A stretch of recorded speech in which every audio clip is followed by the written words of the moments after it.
another episode of Financial Freeway. My name is David J. Howard. I'm the man rocking the Ray events, and today I got a lot to talk about, so we'll get right down to business. But first, I cannot ignore how beautiful today went. It was so beautiful. The sun is shining, no clouds in the sky, which means tonight's going to be really cold, and tomorrow morning's cold dip is going to be painful. So painful. Anyways, I wanted to talk about the path to getting to a point. A lot of people talk about what I've been, the show's kind of, evolving into more of a life coaching show, which is part of, I kind of did want that overall concept to be a life coaching thing. But some people just want, hey, how do I get from A to B? I'm not living well. I don't have a lot of money. I don't have a retirement set up. I really kind of would like to know, really simply, how do I get from here to there? So I thought I would just quickly go through that with everyone here and explain some tricks you can do. First thing, we got to come up with your financial freedom number, what that number looks like. And the way you do that is you take your rent, the average rent. You take, you got your dream car, take what maintenance on that dream car is going to be, and, how much it costs and all that stuff. And then you take, oh boy, a lot of confusing people over here. Don't know how to do drive. Oh, there we go. Okay, whatever. So let's add it all up. You see, if you need, let's figure out how much you need per year. So you got your dream car. Let's say it's a Porsche 911. That's my car. I love it. It's what I dreamt of as a child, and now it's what's sitting in my garage. Yeah, it's a brag. I'm bragging. So what? Take your dream car, your dream house. Let's just keep it simple. Let's just say a regular house. And you add that with the bills and everything else you need. And I looked into it, and the average house is about $2,500. 2-bedroom suite is about $2,500, depending on whether it's a basement suite, an upstairs suite, or a condo or apartment. So it's about $2,500 a month. So you have to be prepared to come up with $2,500 every month. What else? Which works out to be, what did I figure this out? About $30,000 a year. Yeah, that's about right. So $30,000 a year. Then we add in food, which what I looked out to be about $10,000 a year. So now we're up to $40,000. And then you add in your bills. I think I said something like in the neighborhood of $3,000. So we have we'll say $43,000.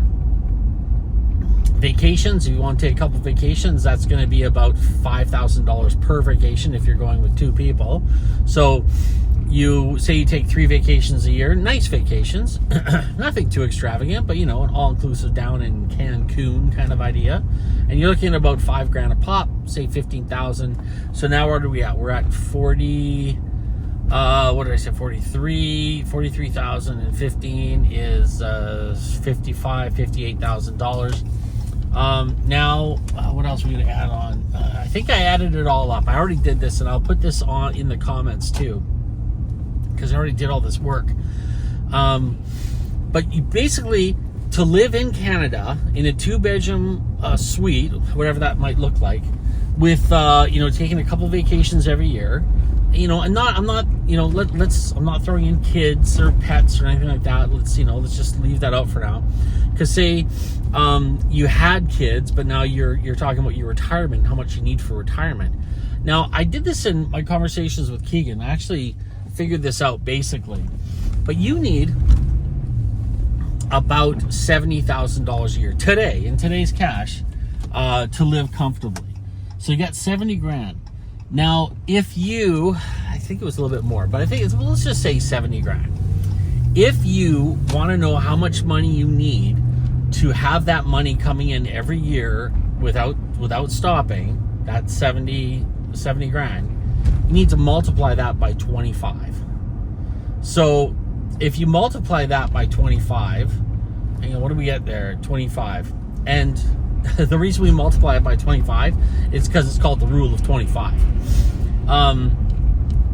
So bear with me here while I do the math quickly in my head here. So 75, I'm going to multiply that by 25. So 16, so it's about $1.6 million, somewhere in that neighborhood of the woods. Somewhere in that neck of the woods is what you need to be at. So that's the number you need. And the reason you multiply it by 25 is because that means if you multiply by 25, you take 4% out a year. If you have a fund and you take 4% out every year, what happens is that 4% never touches the principal. You never go past the principal with that 4%. And that money keeps growing and keeps funding your retirement, which is really important for what we're trying to do here. So, if you need 1.6, what you doing there, buddy? You let me in? No? Yes? No? Yeah, there you go. There you go. Thanks for making me work for it. I appreciate it. Because if it's not work for it, it's not worth it, right? Thank you very much. He gets the rear window wave. So if you have money in the bank and you withdraw 4%, you'll have enough in the fund to keep going and keep feeding you that money and keeping up with inflation. So with today's dollars, following that formula is you will need you'll need $1.6 million. Sounds like a scary number. So how do we get to that 1.6? There's a couple of different ways. There we go. That looks better. Number one, first thing we have to do is we have to really start. We don't even have to budget our money at this point. What we have to do is find out where the money is going that we don't need to spend. Like, are we buying lottery tickets? Are we getting a fancy coffee on the way to work? It's just little things and sometimes it's things you don't even realize you're spending money on. So start tracking your money, and there are apps that'll help you do that. And maybe what I'll do is I'll research the apps and put them in the comments as well. Find the apps that'll help you track your money, and then what they can do, and this is really great, you can even go on to ChatGPT, run this all through, and find out where you can actually maybe cut those costs. Like for instance, I am a strong proponent of drinking drip coffee. Don't go to Starbucks. Go just get a percolator in your house or a drip machine in your house. Make your coffee before you go to work. Do not fall into the trap of getting addicted to that fancy coffee and biscotti on the way to work. It's only $5 a day, but it adds up so quickly. So little things like that, start just thinking. Another thing you can do, and this is really great, there's an app that also does this. Again, I'll look for this and put this in the comments, where it'll go through and find all the subscriptions that you are subscribed to, and it'll see what you are using and what you're not using. And it'll start to make suggestions like, hey, you haven't used your Canva subscription, or that free trial you had for Paramount to watch the Yellowstone. Well, that's expired. Now you're paying for it, and you haven't watched anything else on Paramount. Maybe it's time to start thinking about it. Go through your subscriptions and see what you can shave off. The whole thing is, you could save yourself like $10 a month, 10 times, maybe 11 times over, and that works out to be about $1,200 a year. That could go a long way towards an investment strategy. So number one, look where you're losing that loose change in between the cracks and the cushions and stuff of your life, and see where you can actually start to get rid of those. Not get rid of those. Start putting a stopper in those leaks that are happening. So, where was I? Okay, so stop the little hemorrhaging, the little paper cuts of blood of money that's coming out of your system. Just put some work into investigating that. Next thing you want to do is start looking at simple things in your life, like food. Where can you buy some food that's going to be cheaper? A lot of times the cheaper food is the no-name food. So start looking for things like staples. Like your sugar, it doesn't have to be a name brand sugar. You can go get no name, or start looking around, and because some of the stuff actually tastes not too bad, and you know, soap and stuff that no one cares about. Start looking around and seeing where you can actually cut costs. It may not be. I like getting my meat from the butchers, and it's a little bit more expensive, but I'm okay with that. But you don't want to go discount on everything, but start just looking where you can go discount. Like, you don't need to have name brand flour. You really don't. Anyways, start looking at cutting costs that way. Little things like that. If you have a car payment, if you really want to start thinking about what you want the next stage of your life to be, and you have a car payment, sell that car. Get rid of that car. And what you want to do is you want to go trade it in, sell it, and get yourself a POS that'll get you from A to B. I know so many people who are walking around with the poor mindsets, the poor person mindset, saying, oh, I love it when guys do that. Go, drive. I'm driving. I'm driving the speed limit on a side road, and the guy's like, move it so I can walk down the middle of the road. You might see him in the rearview mirror there, or the rear window. Anyways, if you're driving a car and you're making payments on it, I'm serious, that's the worst thing in the world. Go sell it and buy yourself a garbage car that'll get you through the next couple of years. Quit trying to impress people who don't care. There's a saying about that. I heard, I was reading the Dave Ramsey's book. Not a fan of that, man. I'm really not, but I'm just reading to get a different perspective on life, on finances. But you know, you got to quit trying to impress people who really don't care. They really don't care if you're driving a piece of crap car or a good car. You want a car with good tires, a good radio, good battery, and a good heater. Really, that's it. AC if you really want to, you know, get fancy, but you know, good old roll down that window for mostly, especially in Victoria. In some places you might need AC. My point is, if you're making an $800 a month payment on your car, for a depreciating asset that in 10 years you're going to have to throw away anyways, literally throw away. I know I have a friend right now who went out and bought a car back in, would have been 2020, somewhere around there. Around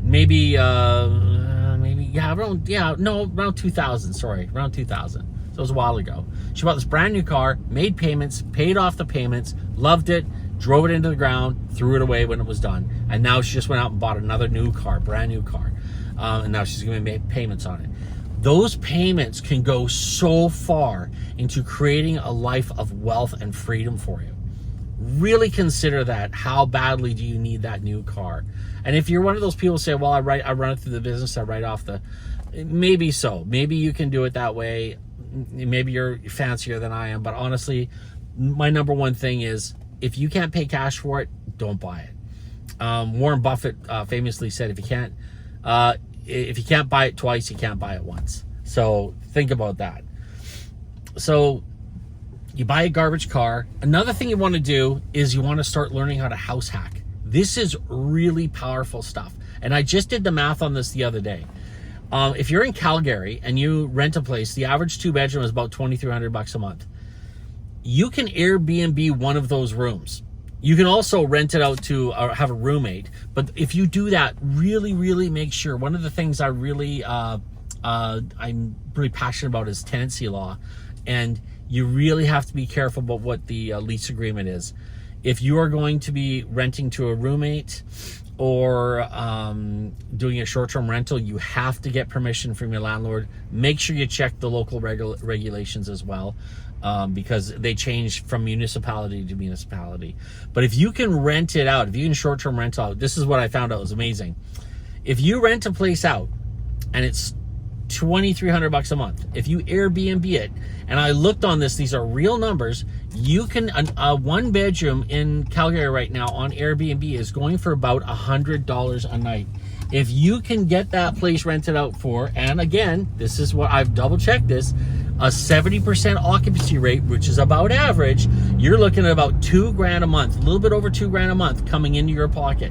So if you're paying $2,300 a month and you're making $2,000 a month, you're only paying $300 a month rent. This is powerful to get to you to that next level of wealth and success and abundance, is by doing things like this.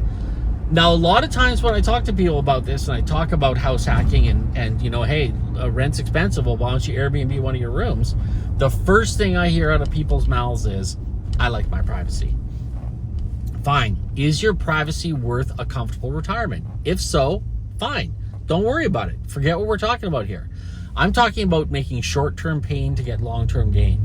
And a lot of that is things that people just don't want to do. I have an Airbnb in my house and I'm doing fine. And it's worked out really well. And for the past 4 years, that Airbnb has paid my mortgage completely. So that's the kind of house hacking you want to do. If you're able to get into a piece of property, make sure you get one with a suite in it so you can actually rent out the suite and actually have that offset your mortgage. It's house hacking. It's what it is. And here's another thing too. A lot of people don't like doing this. If you buy a place with a 1-bedroom suite in it, and it's got it's a 4-bedroom house with a 1-bedroom suite, live in the suite. Live in the suite for a couple years and make some real money and really sock down on that mortgage or that whatever the case is to get that equity up. So those are some quick things to get you started. Now, one of the final things you need to do, and this is really important, is you need to download an investment app. I use an app, and I'm not going to promote it here because I don't feel the need to promote one app over the other. You can do it through your bank. You can do it through an app. There's some apps that do it just by themselves independently. I've got one. There's Wealthsimple, there's Questrade, there's Robinhood. You can also do it through your bank app. Usually they'll have a investing portion that you can get into, and you can start investing into those. You start building up your RSP, your TSFA, and I think even now, I'm not sure about it, I haven't done any homework on this yet, but it's the first time homeowners account where there's some tax advantages to someone who hasn't bought a house yet. Great plans for Canadians to take advantage of, so I strongly recommend it. I have an investment app, and I love it because you can set it up, and all that money that you're saving on your house hacking and your the discount groceries and your and just canceling all the little things out of your life that you don't need, that you really don't need, that won't impact your life too much, all that stuff you can automatically deposit into your account through these apps. And it is amazing how $10 a week can make such an impact on your portfolio by doing it that way. If you want to know what to invest in, look, talk to a financial advisor, find yourself a financial professional who understands your individual financial goals and your financial needs, because they're going to be best to work for you. However, if you really want something quick and easy to do, I strongly recommend that you invest into a index fund. And that would be like a anything that follows the S&P 500 or the TSX, anything that is indexed in a way. Okay, let's go. Move it. Boy, these people, tell you, just holding up the whole planet here. Anyways, sorry, I didn't mean to yell into your ear there. Just get so frustrated when people just don't take the openings that I give them. Anyways, it is driving. It's traffic in Victoria. So when you start putting those little, like you say, like you're saving a couple $100 on your rent, you dump it into this, into your TSFA and your RSP and I have another account that's just a personal portfolio. It has, no tax advantages to it, but it's just a place to put some money. The great thing about that is I don't pay any taxes when I pull it out, and I can put as much money as I want in there. No problem. I just pay taxes when I make money. So that's something to keep in mind. So, yes, very much get that app. Now, another thing that's really, really important to do when you're building your portfolio is to get a side hustle. Everyone needs a side hustle. You have to get yourself a side hustle. Do not this guy's just a big wiener. Do not forgo that part of the program. You need a side hustle to get ahead and make some serious financial gains. You are not going to get ahead in this world if you don't have a side hustle. Do not think that your single income job, or your W-2 as they call it in the States, or here we call it a T4, do not think that your T4 job is going to be the one that saves you. Anything can happen. If you get a single source of income, you are so open to all kinds of issues happening down the road. And I've said this before, you might have a great job, a great relationship, and then technology can make you redundant. And like I say, how many horseshoers are out there today making a good income? Or steno, there's so many things where technology has come and boom, you're no longer required. They may hang you on for a couple of years just because they like you, but eventually, the job might be bought up by another conglomerate. Outside of control of relationships, you could lose something. So that's why it's always good to have more than one. And the same thing with investing. When you're investing, don't invest in one company. Invest in the S&P 500, so you're investing in the top 500 companies in the States. Like that's what you want to do. So if one of those companies doesn't do well, you have 499 other companies to support you and mitigate that risk or that loss that might happen. Having a side hustle is the same thing as investing in an S&P 500. Having a side hustle is you starting to take financial control of your life. Find something you like to do and learn how to do it well. It's really that simple. For me, car flipping. Love it. Love the idea of buying cars wholesale price and selling them at retail. Love, love, love that. Gabby does furniture flipping. She found a dresser that the woman couldn't sell because they couldn't take the drawers out of the dresser and it was too heavy to move. It was all solid wood. It was an Indonesian exotic wood dresser. So she gave it away to anyone because she was in desperate need to get rid of it. Gabby and I went over there and the woman said, you're going to have to figure out how to lift it because it's too heavy and the drawers will not come out. I went underneath the thing, found the little tabs, popped all the drawers out, threw it in the back of the truck. We were gone in no time. And Gabby went and ended up flipping that for $400. Things like that are what you need to be doing in order to stay on top and stay in control of your financial destiny. You must have a side hustle. Finally, I've briefly talked about investing, but yes, I strongly recommend investing. If you don't know, invest into an index fund. It's the safest way to go. And if you invest in the index fund, for the last 90 years, the S&P 500 has done about, on average, 12% to 14% a year, on average, over the last 90 years. And if you stay in the S&P 500 for more than 20 years, you're not going to lose your money. It's important to understand that historical data does not guarantee future results. So keep that in mind. However, it's the best indicator we have is the history. So let's go with that. It's like they say when you're hiring somebody, the history doesn't guarantee the future, but it's the best we got. It's the best indicator we got to figure things like that out. Finally, when you get to a certain level with your investing, another thing you want to do is drip investing. That is dividends reinvested, a dividend reinvestment portfolio, DRIP, drip investing. And what happens there is, say you own a share of Coca-Cola, and they give you a 3% of their gross of the amount you own. They give you a 3% yield. So every quarter they give you 3% of that, whatever the share is. Say it's worth $100. It's not. It's lower than that. But say it's worth $100. They give you $3. And then what you do is you put that $3 and you reinvest it back in, as well as your other investing that you're doing into that company. And that $3 grows every time. And every time it grows, it turns into like a snowball. And if you do drip investing, and you can set it up in a lot of these apps, you can actually set it so it happens automatically. You can make some really, really great money in no time. You'd be surprised. I've set one of my daughters up in one of these programs, and she's loving it. She thinks it's so awesome watching the returns keep coming in, and I think I love that for her. So this is what you want to do as well. Get into that, and what'll happen is you'll start to see that money start growing in. And the whole point is, if you were to do this for like 2 years, you could really make some serious dent in your investment plan, in your nest egg, in the money you're going to need to get to the next level. And when you get to the next level, I strongly recommend that you buy real estate. Buying real estate is one of the quickest tools you can have to get to that next level of wealth, true wealth. There's a lot of people hacking on real estate investing right now, and I don't understand it, because I personally don't understand it, because all I knew growing up was in order to get really rich, you had to get into real estate. So I got into real estate as quickly as I could.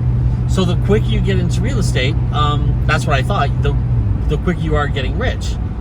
So I didn't know anything else. So I learned real estate. I learned how to be a property manager. I learned how to buy properties, and I learned how to buy garbage, undervalued properties, and fix them up and then sell them. So I strongly recommend it. Once you get into that level, once you're in the real estate game, you're gonna watch your gains like go up so quick and so fast. So, and again, when you buy real estate, always try to find something that you can actually utilize to have multiple streams of revenue from one place. Buy a duplex, buy a house, put a suite in it. Anything you can do to start getting to that next level. And once you do that for a couple of years, then you refinance, take the equity in that, you buy another place. You do that a few times and you are easily at your 1.6, your freedom number, and then you are free to do whatever you want to do. That's what I did, sort of. I mean, there was a lot of things that I did along the way that were a little different, but that to me is a really quick, short synopsis. Along the way, you're going to make some mistakes and fail a little bit. God knows I have, and you're probably going to do the same, and that's okay. We don't have one big win in life. We have a lot of little failures that turn into one big huge success. Anyways, folks, I knew it was going to be a little bit longer. I apologize for that, but I want to say thank you. Oh, there we go. And I want to say thanks for watching. Make sure you give me a thumbs up if you like what you're listening to. Make sure you check out financialfreeway23.ca. Again, I'm going to try and put all those apps and all that information down in the comments. And as I always say, spread the word, spread the love, spread the gospel, spread it out there so everyone on this planet knows that they have an inalienable right to live a life of success, happiness, and abundance. Wherever you are in this beautiful, sunshiny world this afternoon, God bless.